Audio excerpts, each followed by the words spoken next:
AP pastors association ప్రెసిడెంట్గా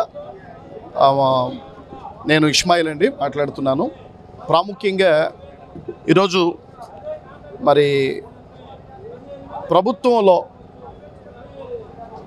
క్రైస్తవులకి సముచితమైనటువంటి న్యాయం జరుగుతున్నట్టుగా మేము భావించట్లేదు. ఎందుచేతనంటే రాష్ట్ర వ్యాప్తంగా ఎక్కడ చూసినా దళిత క్రైస్తవుల మీద దాడులు జరుగుతున్నాయి. నేను పశ్చిమ గోదావరి జిల్లా నుండి వచ్చాను. పశ్చిమ గోదావరి జిల్లా భీమవరంలో ఇప్పటికే 3 ప్రాంతాల్లో దళిత క్రైస్తవుల మీద దాడులు జరిగాయి. 1 చెరుకువాడ, 2 సేసలి, 3 వాండ్రం. ఇట్లాగా దళిత క్రైస్తవుల మీద దాడులు అనేటటువంటివి అధికమైపోతూ ఉన్నాయి. క్రైస్తవులకి భద్రత అనేటటువంటిది లోపించింది. ఇలాంటి పరిస్థితి ఎందుకు దాపురించింది అని చెప్పి ఆలోచన చేస్తే మాకొకటి మాత్రం ఖచ్చితంగా అర్థమవుతుంది. ఇంతకుముందు లేదు. ఇంతకుముందు గత ప్రభుత్వంలో కానీ అంతకుముందు మరి చంద్రబాబు నాయుడు గారు గవర్నమెంట్లో ఇలాంటి పరిస్థితి లేదు. ఇప్పుడు కూటమి ప్రభుత్వం వచ్చిన తర్వాత ఒక రకమైనటువంటి విద్వేషాలు సమాజంలో రెచ్చగొట్టేటటువంటి వ్యాఖ్యలు కొంతమంది ప్రజాప్రతినిధులు రాజ్యాంగబద్ధమైనటువంటి పదవుల్లో ఉండి వాళ్ళు చేస్తున్నటువంటి వ్యాఖ్యలు అన్నదమ్ముల్లాగా కలిసిమెలిసి జీవిస్తున్నటువంటి ప్రజల మధ్య మరి ద్వేషాలు, అదేవిధంగా మత విద్వేషాలు రెచ్చగొట్టడానికి ఆ వ్యాఖ్యలు ఉపకరిస్తున్నాయనేటటువంటి విషయం అయితే మేము గట్టిగా నమ్ముతున్నాం. గతంలో కూడా క్రైస్తవుల మీద దాడులు జరుగుతున్నప్పుడు గత ప్రభుత్వాన్ని కూడా మేము హెచ్చరించాం. ఏమని చెప్పాము అంటే, క్రైస్తవ్యం ప్రభుత్వానికి వ్యతిరేకంగా మారుతుంది, మీరు అధికారాన్ని కోల్పోతున్నారు అనేటటువంటి విషయాన్ని సోషల్ మీడియా ద్వారా చెప్పాం, విలేకరుల సమావేశంలో చెప్పాం.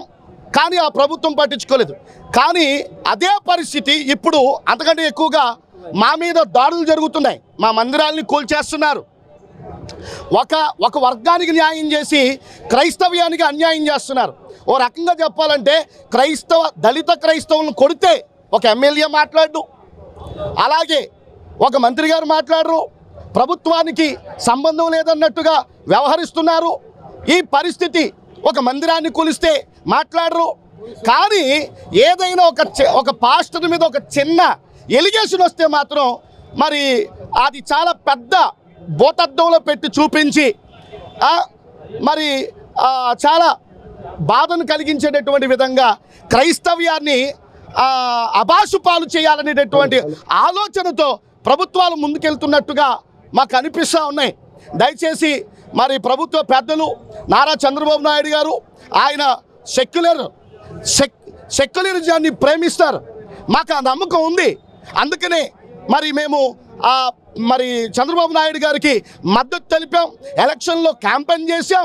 ఈరోజు క్యాంపెయిన్ చేసినందుకు మేము బాధపడుతున్నాం. మేము నొచ్చుకోవాల్సిన పరిస్థితి ఏర్పడుతుంది. మా మనోభావాల్ని దెబ్బతీసేటటువంటి విధంగా, మా ఆత్మగౌరవాన్ని దెబ్బతీసేటటువంటి విధంగా కొంతమంది యొక్క ఆలోచనలు మరి ఈరోజు క్రైస్తవం మీద జరుగుతున్నటువంటి దాడిని బట్టి మేము చాలా బాధపడుతూ ఉన్నాం.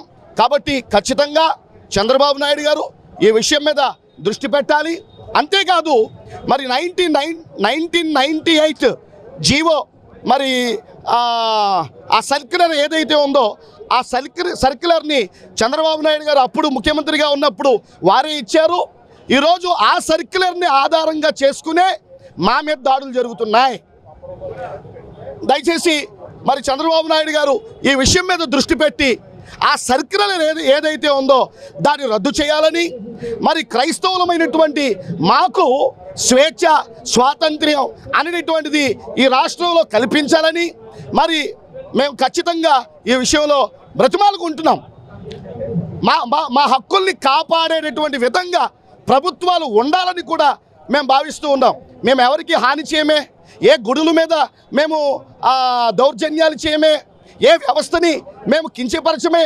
అలాంటిది శాంతియుతంగా ఈ దేశ అభివృద్ధిలో, ఈ దేశ మరి మనుగడలో మరి విద్యారంగంలో కానీ, హాస్పిటల్ రంగంలో కానీ, సేవా రంగంలో కానీ అన్ని రంగాల్లో క్రిస్టియన్స్ ఎంత మంచి సేవ అందించారు, ఈ దేశ అభివృద్ధిలో సేవ అందించారు, ఈ రాష్ట్ర అభివృద్ధిలో సేవ అందించారు. అలాంటి మా మీద దాడులు జరగడం అనేటటువంటిది ఖచ్చితంగా మేము తీవ్రంగా దీన్ని పరిగణిస్తున్నాం. డిప్యూటీ స్పీకర్ వ్యవహరించే తీరు మీద ఎలా స్పందిస్తారు? రఘురామకృష్ణరాజు క్రైస్తవులు అన్న, చర్చిలు అన్న ఒక అడుగు ముందుకేస్తున్నారు. పాస్టర్ నాకు ఎలా స్పందిస్తారు? ఇప్పుడు రఘురామరాజు గారు, డిప్యూటీ స్పీకర్ రఘురామరాజు గారి విషయంలో స్పందించాలి అంటే వాస్తవానికి వారు డిప్యూటీ స్పీకర్గా రాజ్యాంగం మీద ప్రమాణం చేసి రాగ ద్వేషాలకు అతీతంగా, కుల మతాలకు అతీతంగా నేను నా ప్రజల్ని కాపాడుకుంటాను అని చెప్పి ఆయన ప్రమాణం చేశారు. కానీ ఈరోజు మరి నియోజకవర్గంలో దళిత క్రైస్తవుల పట్ల ఖచ్చితంగా వివక్ష చూపుతున్నారు అనేటటువంటిది ఖచ్చితమైనటువంటి వాస్తవం. అది కాదనలేనటువంటి సత్యం. ఎందుకు అంటే దళిత క్రైస్తవులు ఈరోజు ఉండి నియోజకవర్గంలో ఏమైపోయారు అంటే ఎవరికి ఏ పార్టీకి చెందని వారు అయిపోయారు. అది వరకు మరి వైసీపీ గవర్నమెంట్కి మరి దళిత క్రైస్తవులు మంచి సహకారాన్ని అందించారు. ఈరోజు మరి వైసీపీ వారు కూడా దళిత క్రైస్తవుల్ని వదిలేసినట్టుగానే ఉంది. అంటే ఓట్లు వచ్చినప్పుడు దళిత క్రైస్తవులు కావాలి, వాళ్ళు మీ వెనకాల తిరగాలి. కానీ అధికారం వచ్చిన తర్వాత అన్ని పార్టీలు దళిత క్రైస్తవులు వదిలేస్తున్నారు. ఈరోజు అసెంబ్లీలో క్రైస్తవుడు అనే వాడి గురించి మాట్లాడితే అదొక హేయమైన పదం అన్నట్టుగా అసలు వీళ్ళ గురించి ఎత్తితే మాకెక్కడ అధికారాలు దూరం అయిపోతాయో అన్నట్టుగా మేము ఒక అంటరాని వారంగా భావిస్తున్నట్టుగానే ఈరోజు ప్రభుత్వ పెద్దల వ్యవహార శైలి కానివ్వండి, మరి ఎమ్మెల్యే గారి యొక్క వ్యవహార శైలి కానివ్వండి అలాగే ఉంది. కొంతమంది మాట్లాడలేకపోతున్నారు, కానీ అందరి గుండెల్లో మాత్రం ఇదే ఆవేదన ఉంది. మాట్లాడలేకపోతాం మీ చేతగానితనం అవుతుంది.